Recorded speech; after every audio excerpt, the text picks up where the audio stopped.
grab your big book, your pen, your highlighter, and notepad and get ready to hear and apply some of the solution from the Big Book of Alcoholics Anonymous through the experience, strength, and hope of Nikki M. To have a question addressed in a future episode of Noodle It Out with Nikki, please send an email to noodlewithnikki@gmail.com, and Nikki is spelled with 2 Ks. To get a more interactive experience with Nikki as she noodles out life and recovery questions using the Big Book of Alcoholics Anonymous, you can get a link to her weekly Noodle It Out with Nikki meeting held live on Zoom every Monday morning at 9 o'clock Eastern Time. The information to that meeting is in the show notes of this podcast. God morning, God afternoon, and God evening to all. I'm Justin B., and a son of an all-powerful and all-loving God, and a qualifying addict of multiple fellowships, living in the miracle of one day at a time recovery. And I'm here with the intelligent agent, spearhead of God's ever-advancing creation, and my co-host, Nikki M. Nikki, come say hi and introduce yourself. Hi, everybody.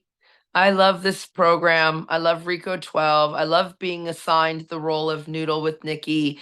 And I'm just grateful to be here. I'm a proud member of many fellowships, and I'm just here literally spreading what I was taught through this wonderful, beautiful blue book with the white pages and the black ink. Thank you, Nikki, and I'm grateful that we get to go dive through this book, every week as we record these sessions and put them out in podcast format on the Noodle It Out with Nikki M Podcast. If you're listening here, also be aware that that Rico 12 has a couple of other resources that are potentially very helpful to you. Go check out our speaker meeting that we release every Friday on every podcast platform, our Big Book Roundtable that Nikki and David G and I do, and we release that every Thursday on every podcast platform out there, and then this one comes out every Tuesday on every podcast platform out there. We've got social media communities. We've got Nikki does her Monday morning Noodle It Out with Nikki live meeting where she has 100 to 150 people there every week doing very similar things to what we're doing here, bringing questions to the big book as Nikki noodles those out. Today we've got another question from a listener who emailed it in. But before I get to that question, real quick, anybody out there whose higher power is nudging them, who has a few extra dollars saying, you know what, I want to give this to a good cause, consider Rico 12 that good cause. We are striving to do a lot of good in the world, striving to do a lot of good in recovery, and any little bit helps. So consider doing that. You can find the links in the show notes of this podcast as to how to do that. We're grateful for that, for those donations. All right, now let's jump into the question that came in today. This is from Mikey, who sent in an email in last month. And this email is a question that I hear pretty regularly in my life, in my circle of places, whether it be in faith or whether it be in the recovery rooms. And Nikki, I'm excited to hear what the big book says and what your experience is with this. The question is such: what if I have resentments against the God of my understanding? Am I then to ask that God whom I resent to take away those resentments? Nikki, what is the book saying? What's your experience, strength, and hope? Wow, that's a big question. And I think most people come in here because going, God did this to me. Why did God give me this addiction? God did this to me. Why, God? Why, God? Why, God? So you're Mikey. I love you, Mikey. You're not alone. I came in here and I hated God. So let's just start with some experience, strength, and hope. I hated God. Now, 13 years later, I have the word God tattooed on my neck, and it's a little too big. It got weird during COVID, Mikey. It got real weird during COVID. So anyway, that's how much I love God of my understanding. Okay, so number one, if you have a great sponsor, they're going to sit real big with you and real heavy with you in a whole chapter called We Agnostics. There's a whole chapter really dedicated to you. And not that you're an agnostic, but you have a God who's a punishing God. So, of course, we always jump to page 55, which says you have to sweep away all your prejudice. Like you have to come in here like an open book, a clean slate. You're not allowed to come in here with these conceptions, these old belief systems. That's old stuff. You have to come in here like a brand new baby, like a brand new newborn baby that goes, I don't know who I am. I don't even know what I am. And it's the same thing with God. We don't even know what it is. And if you have a really great sponsor, everybody out there, your sponsor will usually lend you their conception, their idea, and their belief in God. What does the book say, though? The book says on page 48, that many of us have been so touchy that even casual reference to spiritual things like God, like the God of your understanding, it makes you bristle with antagonism and this sort of thinking. See, this sort of thinking has to be abandoned. So, number one, Mikey, you need to abandon your current thinking. Is the earth flat? Is the earth round? I don't know. Is God up or God down? I don't know. Like, this is the attitude we have to have all the time. Roll it back one page, Mikey, where it says on page 46. It says, much to our relief.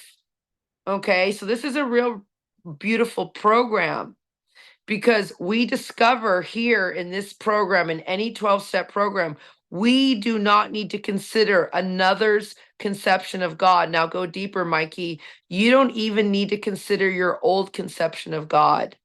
See, you can get a new conception no matter how inadequate it is. So why don't you start with a new conception, even if it's inadequate, like love?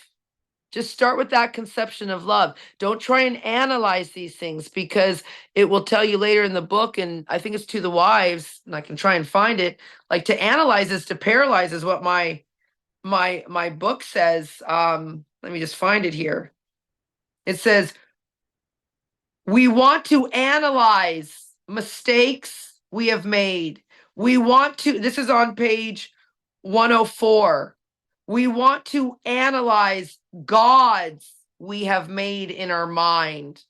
We want to analyze ourselves, all these images and egos and personas we have made. And it says, we want to leave you with the feeling that no situation is too difficult or no unhappiness is too great to overcome. So, no conception, no old belief system that you have of your God of punishing, ugly, mean God. Okay. It's not too great to overcome, says our book. So, you need to, right here, it really says right here that you do not, I'm back on page 46, Justin. Sorry. We don't have to make too hard of terms. So don't make too hard of terms with yourself. Come in here like a naked baby, everybody. Come on, let's go visual and then we'll get Justin in here. You're a newborn, you're a little naked baby when you come into the rooms, and you have to literally go, I don't know anything. But I was taught God will punish me. No, you have to wipe that away. I was told that blah, blah, you have to wipe it all away. All of it. Everything you've ever known. Page 55. Sweep away your prejudice. But then you have to remember also page 83 that God gave you brains to use. So, Justin, as you talk, I'm going to find some pages in here with your experience, strength, and hope. But this is radical. You have to really be a clean slate when you come into 12 steps, because the God that you had is not the God of your true understanding. It's like the person, Mikey, that you think you are is not really who you are. Does that make sense, Justin? Absolutely. And I'm one who, and we've shared this, we've talked about this in several places. I come up from a very strict, regimented religious background. I grew up very religious, very, I thought that my conception of God was the true conception of God. And what I've learned is that Well, what I learned was causing a lot more issues in my life than solutions. And the God of my understanding then got me to where I was because I thought I was relying on that God, and guess where it got me? Into the 12 step rooms, into disastrous situation in my marriage and my family, into all these different places as I thought I was giving everything to that God. Well, that God, you'll notice every you listeners out there when I introduce myself, I'm a son of an all powerful, perfectly loving God. That God was not the God of my understanding when I came into the rooms. And that God continues to, or at least my understanding of that God continues to evolve as I move forward because I am not God. I can't conceive God. So, what I learned through this is, I had to fire that old God of my understanding. I had to kick his butt to the curb and say, hey, you're not good enough for what I need. Now, does that mean that the God I create on that day that is good enough for me that day is good enough for me a year from now? No, I have to continue to learn more. God will constantly disclose more to you and to us about God's nature and whatever that is, and I will continue to develop that. And if not, well, I'm going to get stuck again in putting the my understanding of people onto the image of God, and it will just fail me again at some point in the future. And that's just kind of where I'm going with that, Nikki. Any other thoughts or feedback on that? Well, as you were saying that, I've got my book open in We Agnostics, and I saw this line here on page 47. So, Mikey, what it says here on page 47 at the bottom, it says, so it was comforting to learn that we could commence at a simpler level. I mean, it's that simple here. Everyone, the word simple is, and we talked about it a lot in the Noodle meeting today, this morning when we had our live Noodle meeting. And we talked about simple is all over this book. I mean, it's on this page. If you read up above page 47, it says simple cornerstone. Like, this is how simple it is. It's very simple. Comfort yourself, Mikey. Let us like talk the truth over all of our listeners right now. It should be comforting for you to learn that you can have a God of your understanding. You do not need to go back into your church, your organized religion. You do not need to go back into your synagogue, your mosque, your yoga mat, your punishing cults and these rules and government regulations that we've all been programmed into. This is so simple. Go softer with yourself, everybody. And listen, I'm real hard.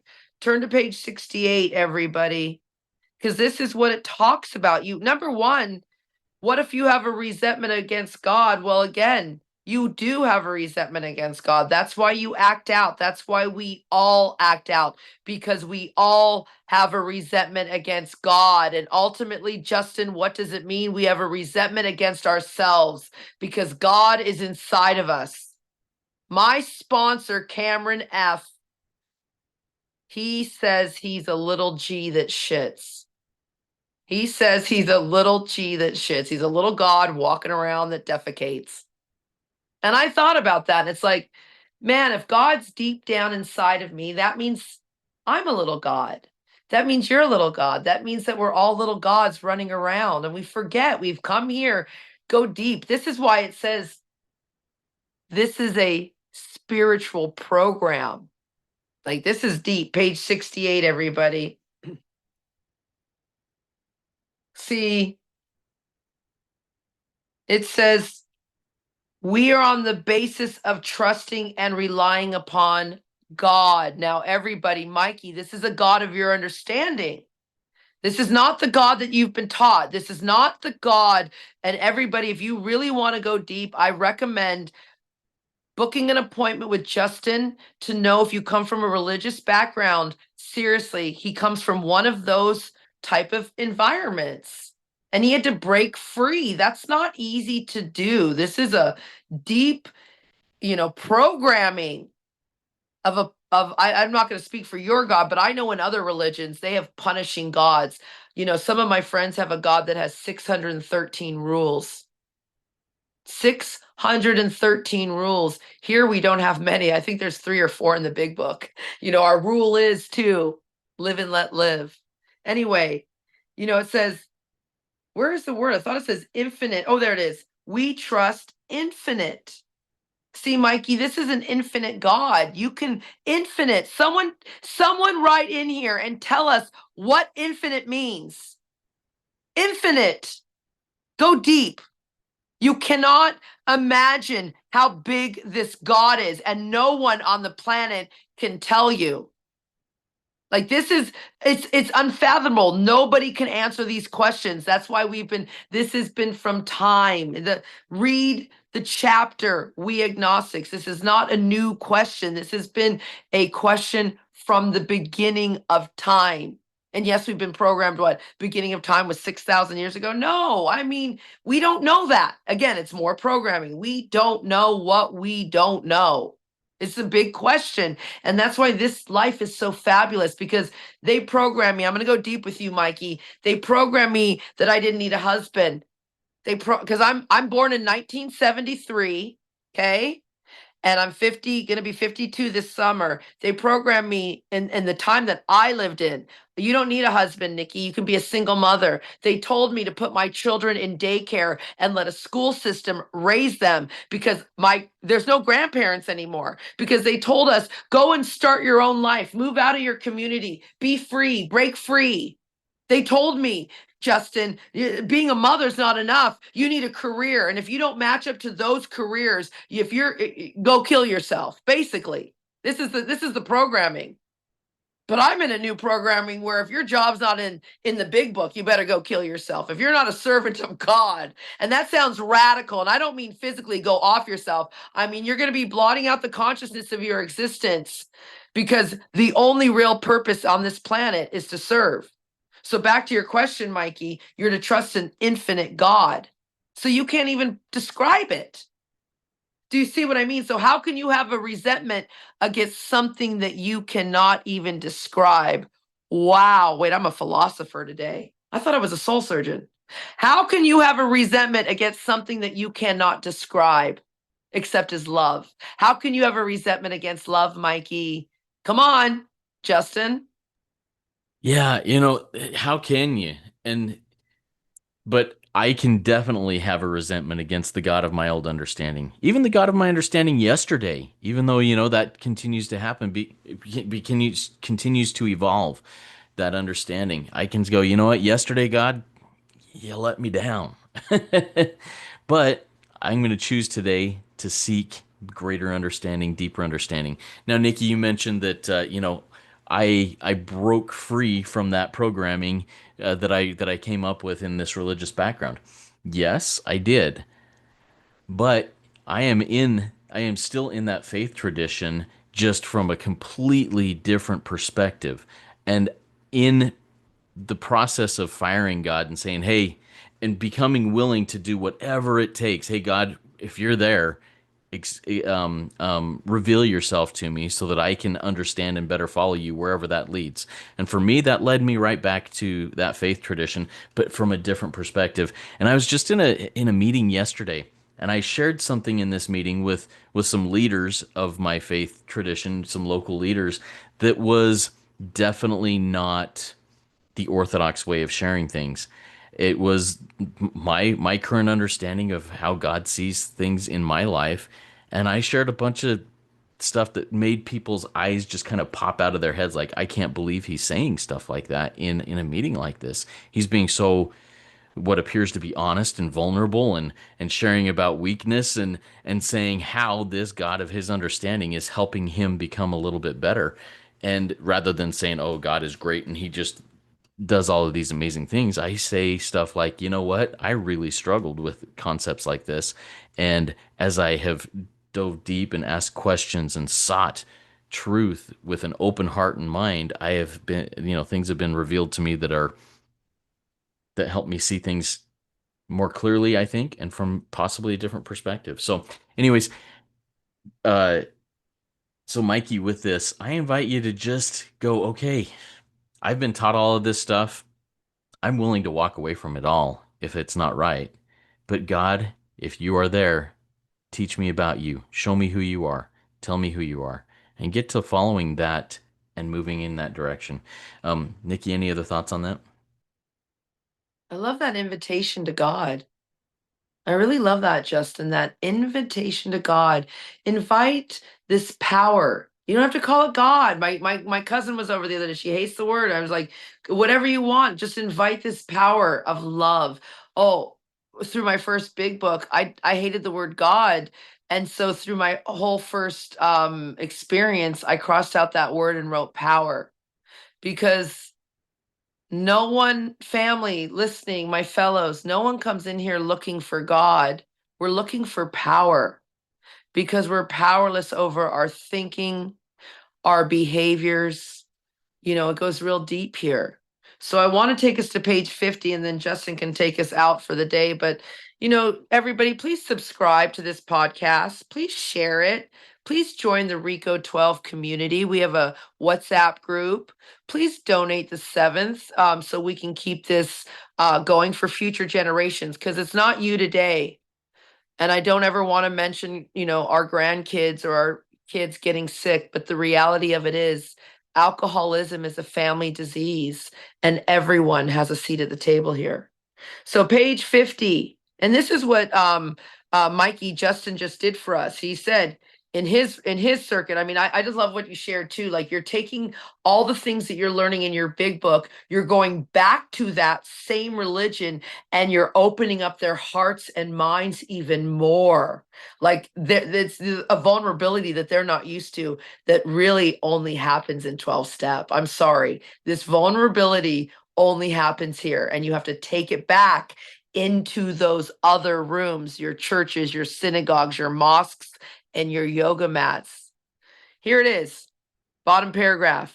Here are thousands, and this was written a long time ago, Justin, so I'm going to say millions, of men and women, worldly indeed. See, Justin and I are smart, and we work with a lot of smart people, and worldly, and we're international fellowship. They flatly declared that since they have come to believe, remember, we're here for a new belief system. We have come to believe in a power. No one's looking for God. We're looking for power greater than themselves, greater than the drugs, greater than the men, greater than the women, greater than the money, greater than the need to be right, to take certain attitude towards that power. See, we come in here for a new belief system and a new attitude. My line out says nothing comes before this power, which means nothing comes before me. And that sounds radical, meaning I have to do this work every day so I can serve other people. That's what I mean by me. I have to be okay because I have to do this work. That's my attitude. Okay. And to do certain simple things. What are the simple things? Get a sponsor, get a big book, get involved in this program, subscribe to this podcast. Super simple. Sponsor. There has been a revolutionary change. Now, Google that word, everybody, in your language. I think Justin also speaks Romanian. Revolutionary, everybody. Revolutionary change in their way of living and thinking. See, this is about living and thinking, thought life, your thought life. In the face of collapse and despair. And remember, this is a daily reprieve. You may get all the toys back. You may get all the people back. All the good things are happening, but it's only a daily reprieve. See, because it could just be a mental despair and collapse. A thought comes in and it goes like, for me and Justin, I'm no good. I'm failing my family. I should be doing better. And then it starts to spin. In the face of total failure of our human resources, line out, we're beyond human aid. Nothing can help us. That's me and my brother Justin. We found a new power. See, no one's looking for God, Mikey. We're looking for power. We're looking for peace. We're looking for happiness and a sense of direction that flowed into them. See, this is real mystical and magical stuff. This is beyond human aid. And how does this happen? Well, it happens soon after Nikki and Justin, key word here, Justin, wholeheartedly See, there's a key word, everybody. We could sit there. Let's all sit there till next week's episode, can we? Wholeheartedly. I want everyone to wholeheartedly meet a few simple requirements, which is follow the recipe. Hmm. Justin? Thank you, Nikki. And as you were sharing, I remembered that last night after these meetings and the one that I talked about where eyes were popping out like I can't believe he said something like that. I got a text message from one of the people that was in that meeting, and I'm going to read that just to share with people the promises, the rewards, the fruits of recovery when I am willing to be honest, open, vulnerable, bring truth, bring my perspective into things. He said, "Hey, Justin, I just wanted to say that I love you, man, and I'm excited to get to work with you. Thanks for the honesty and vulnerability that you bring into our meetings. You are a great man. You have my full support with anything you need me to do." Guys, ladies, as we tap into the power and are willing to do what the power leads us to do, we are then used as instruments in that power's hands to do that power's work with others around us. I'm not perfect. I am not perfect. I'm a mess. But as I try to abandon myself to this power in all my affairs and practice these principles, miracles happen. Miracles happen in my life. Miracles happen in lives of people around me. And the same can be true to you. Once again, I invite you to tap into that power. Ask that power to reveal itself to you and show you what it wants you to do today. And then get out there and do it. Get out there and do it. Nikki, thank you so much for this time, for the opportunity I have to sit down with you. Thank you all out there. There's one, remember, there's one who has all power. That one is God. May you find God now and get in here and work it with us because it's worth it, and so are you.